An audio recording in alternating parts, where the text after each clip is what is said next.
اهلك دول ما يعرفوش يربوك. هوب هوب هوب، صلي على النبي يا مندو، ده انت تمثيل. انت بتمد ايدك على اختي؟ انت بتمد ايدك على لا يا حاج، انت مالك كده واحده بواحده. ليه؟ القلم بص بينزل سلو موشن سلو موشن سلو موشن، بيجي عند وشه بيخطف.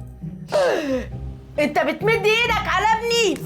بس كده يا جدعان، كده انا خالصين كده، واحد واحد واحد واحد لكل الفرق، محدش يضرب تاني. بابا انت بتمد ايدك على ابويا. يلا، انت بتمد ايدك على امي وانت بتمد ايدك على اختي، انا فاضي. انت بتمد ايدك على امي.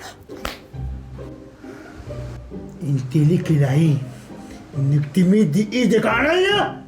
ضعف ايه؟ لا ايوه كده، انت لحقته. لو كان كده كان مندو هيكون كسبان. انت عايز تمد ايدك على اختي قدام اخوها الكبير؟ هوب كده احنا غيرنا تكتيك اللعبه، بدل ما كان بالقلم كده بقى بالبنيه كده. طب ايه، طيب هنكسر بعض. هي حصلت انك تضرب ابني بالكوميه قدامي؟ بقى يا حاج، بالكوميه قدامي؟ كوميه دي اختي اللي كوميه انا ولا ايه؟ بس خلاص، خلاص. انا هاخد بنتي وامشي. لا يا يلا يا ابني. اصبر. يا ريت، عشان احنا مش فاضيين، عشان دي دائره مغلقه، دائره كهربائيه مغلقه، مش هتقف غير لما توقف حاجه.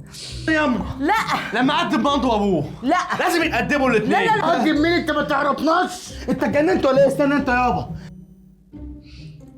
باين عليك كده اتجننت. استنى انت يا ابني، سيبني انا، باين عليك عايز تتاكد. طب هو ايه، طيب واحد هندي كاتب السيناريو ده ولا اللي كتب السيناريو اتلخبط وكتبه مرتين مع بعض؟ انتوا بتقولوا حاجه اكس 2 تعملها مرتين. استنى انت يابا، الناس دي محدش يقدمهم غير انا.